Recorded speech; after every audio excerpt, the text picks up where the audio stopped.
انسانوں کی رشد و ہدایت کے لیے، انسانوں کی رہنمائی کے لیے انبیاء کرام کا، رسولوں کا اور پیغمبروں کا سلسلہ شروع کیا، اور یہ سلسلہ چلتا چلتا اللہ کے نبی صلی اللہ علیہ وسلم پہ آ کے مکمل ہوا۔ آپ صلی اللہ علیہ وسلم لوگوں کو دین کی دعوت دینے والے، ان کو ایک رب کی وحدانیت کی طرف بلانے والے، اور پھر اس بات پہ لوگوں کی تربیت کرنے والے۔ تو یہ دین کا، دعوت کا کام نبی اکرم صلی اللہ علیہ وسلم کی زندگی کو جب ہم پڑھتے ہیں تو ہمیں بے شمار مثالیں ملتی ہیں کہ آپ صلی اللہ علیہ وسلم نے کس تفوضوں کے ساتھ یہ کام کیا ہے۔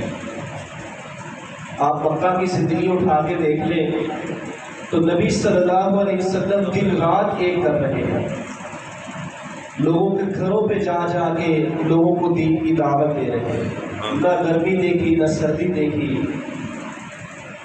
ہر طرح کی تکلیف، مصیبت اور پریشانی کو برداشت کیا، لیکن لوگوں کو دین کی دعوت دی۔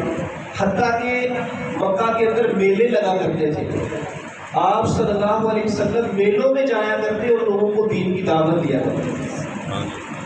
پھر حج کا موسم، حج کا موقع آتا تو مختلف علاقوں سے، شہروں سے، قبیلوں سے لوگ سفر کر کے مکہ کے اندر آتے، تو وہاں پہ بھی آپ حج کے موقع پہ بھی بازاروں کے اندر جا جا کے لوگوں کو دین کی دعوت دیتے تھے۔ حتیٰ کہ اللہ رب العزت کو یہ قرآن نازل کرنا پڑا، یہ بات آسمانوں سے اتارنی پڑی کہ اللہ تعالیٰ کہتے ہیں کہ اے نبی صلی اللہ علیہ وسلم، کیا آپ اپنے آپ کو ہلاک کر لیں گے کہ یہ لوگ ایمان کیوں نہیں لے کے آتے؟ مطلب اس قدر شدت کے ساتھ آپ صلی اللہ علیہ وسلم کے دل کے اندر تڑپ تھی کہ یہ لوگ کسی طریقے سے مسلمان ہو جائیں، یہ دین کے اوپر جو ہے وہ کھڑے ہو جائیں۔ ایک واقعہ بڑا معروف نبی صلی اللہ علیہ وسلم کی زندگی سے ہمیں ملتا ہے کہ ایک دفعہ صحابہ کرام بیان کرتے ہیں کہ ہم نے دیکھا کہ دور دراز ایک پہاڑی سے ایک شخص بڑی تیزی کے ساتھ جو ہے وہ بستی کی طرف آ رہا ہے۔ تو جب ہم نے دیکھا تو وہ شخص جب قریب آیا تو وہ تو اللہ کے نبی صلی اللہ علیہ وسلم تھے۔ تو کیا دیکھتے ہیں کہ سوال کرتے ہیں اللہ کے نبی صلی اللہ علیہ وسلم سے کہ کیا واقعہ ماجرا پیش آیا کہ آپ صلی اللہ علیہ وسلم اتنی تیز طوفانی اندھیری رات کے اندر آپ اس پہاڑی پہ چلے گئے؟ بارش کا موسم تھا اور تیز طوفانی اندھیری رات تھی۔ تو اللہ کے نبی صلی اللہ علیہ وسلم فرماتے ہیں کہ اے میرے صحابہ، مجھے علم ہوا تھا کہ اس پہاڑی کے پیچھے ایک قافلہ آ کے رکا ہے، اس نے کچھ دیر کے لیے قیام کرنا تھا اور پھر آگے اپنے سفر پہ نکلنا تھا، تو میرے دل کے اندر خواہش پیدا ہوئی کہ میں جا کے ان کو دین کی دعوت دیا۔ تو اللہ کے نبی صلی اللہ علیہ وسلم کی زندگی سے بے شمار مثالیں، واقعات ہمارے لیے عملی نمونہ ہے کہ دین کی دعوت کس قدر اہمیت کی حامل ہے۔ اب قیامت تک کے لیے کوئی پیغمبر، رسول، نبی نہیں آئے گا اور نہ ہی کوئی دوسری امت جو ہے وہ آئے گی۔ تو اب یہ فریضہ رہتی دنیا تک کے لیے ذمہ داری جو ہے وہ امت محمدیہ کی ہے۔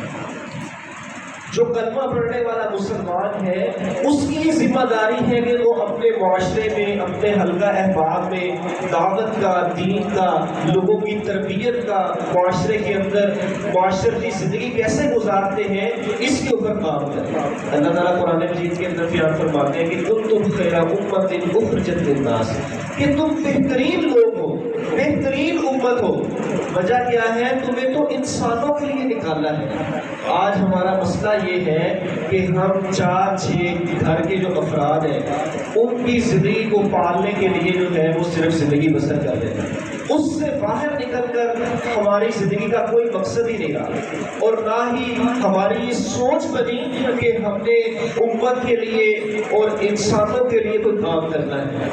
تو اللہ تعالیٰ کہتے ہیں اخرجت للناس، تمہیں تو تمام تر انسانوں کے لیے نکالا ہے، تم نے کام کیا کرنا ہے؟ تأمرون بالمعروف وتنہون عن المنکر، لوگوں کو نیکی کی طرف بلانا ہے اور ان کو برائی سے روکنا ہے۔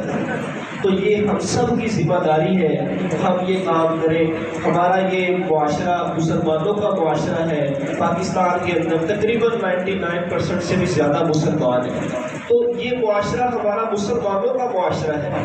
تو ہم نے اس معاشرے کے اندر رہتے ہوئے اپنے معاشرے کے اندر لوگوں کی تربیت کرنی ہے، اپنے گھر والوں کی تربیت۔ اگر کسی کو برائی پہ دیکھیں تو اس کو اچھے انداز سے نصیحت کریں۔ اللہ کے نبی صلی اللہ علیہ وسلم نے فرمایا اگر تمہارے سامنے کوئی گناہ کرے تو تمہارے اندر اگر قوت طاقت ہے تو تم اس کو اپنے ہاتھ سے روکو، اگر نہیں کر سکتے تو اس کو زبان سے روکو، اگر یہ بھی استطاعت نہیں، اتنا کمزور ایمان ہے تو کم از کم اس کو اپنے دل کے اندر ہی پورا جان لو، یہ ایمان کا کمزور ترین درجہ ہے۔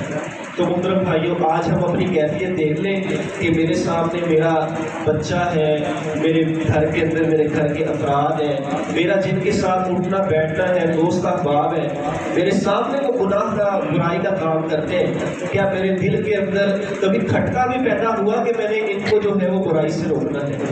ہاتھ سے اور زبان سے روکنے تو دور کی بات۔ تو آج ہم نے اپنا محاسبہ کرنا ہے اور اپنے آپ کو اس بات کے اوپر کھڑا کرنا ہے، اور دعوت کا، دین کا کام کرنے کے لیے بہت ضروری ہے کہ ہمارے پاس علم ہو، قرآن کا، حدیث کا، نبی صلی اللہ علیہ وسلم کی سیرت کا۔ اگر ہمیں پتہ ہوگا، اگر ہمارے اندر کچھ ہوگا تو پھر باہر آئے گا، اگر ہمیں علم ہوگا تو ہم دوسروں کو جو ہے وہ رہنمائی دے سکیں گے۔ تو ہمیں سیکھنا ہے، سمجھنا ہے اور پڑھنا ہے اور آگے پڑھانا ہے، سکھانا ہے اور سمجھانا ہے۔ یہ ہم سب کی ذمہ داری ہے۔ جس نے کلمہ پڑھا ہے اس کے لیے یہ فرض ہے کہ وہ اپنے حلقہ احباب کے اندر کہیں نہ کہیں وہ دعوت کا، دین کا، لوگوں کی تربیت کا، اصلاح کا کام کرے، اور جب اللہ تعالیٰ موقع دے تو پھر اس معاشرے سے نکل کر وہ دنیا کے اندر لوگ جو دین سے دور ہیں، جو اسلام سے دور ہیں، جو اللہ تعالیٰ کی وحدانیت سے دور ہیں، جو عیسائی ہیں، یہودی ہیں، جو غیر مسلم ہیں، پھر اللہ تعالیٰ موقع دے تو بتا ان کو بھی دین کی دعوت دے، ان تک بھی اسلام کا پیغام پہنچائے۔ تو محترم بھائیوں، یہ کام آج ہمارے معاشرے کے اندر ہمیں بہت کمزور نظر آتا ہے۔ ہم یہ سمجھتے ہیں کہ جو 5 وقت کی نماز پڑھانے والے قاری صاحب ہیں، یا ہفتے کے بعد خطبہ دینے والے جو امام صاحب، خطیب صاحب ہیں، جو یہ مدرسے سے پڑھنے والا طالب علم ہے، یہ اس کی ذمہ داری ہے۔ میں ایک طالب علم ہوں، میں ایک کاروبار کرنے والا ہوں، میں ایک جاب بزنس کرنے والا ہوں، یہ میری ڈومین نہیں ہے، یہ میرا دائرہ کار نہیں ہے، یہ میرا کام نہیں ہے۔ ہم نے یہ ذمہ داری مخصوص 1-2 لوگوں کی لگائی ہے، حالانکہ یہ کام ہم سب کا تھا۔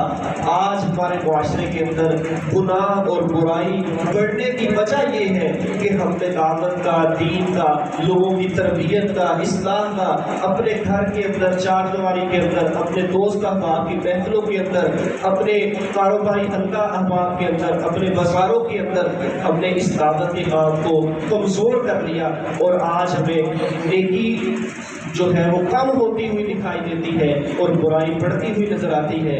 تو ہم نے انشاءاللہ اصلاح کرنی ہے، سب سے پہلے اپنی کرنی ہے، اور پھر ساتھ ساتھ دوسروں کو نیکی کی دعوت دینی ہے۔ اللہ تعالیٰ سے دعا ہے اللہ تعالیٰ ہمیں دین کا داعی بننے کی توفیق عطا فرمائے۔ وما علینا الا البلاغ المبین۔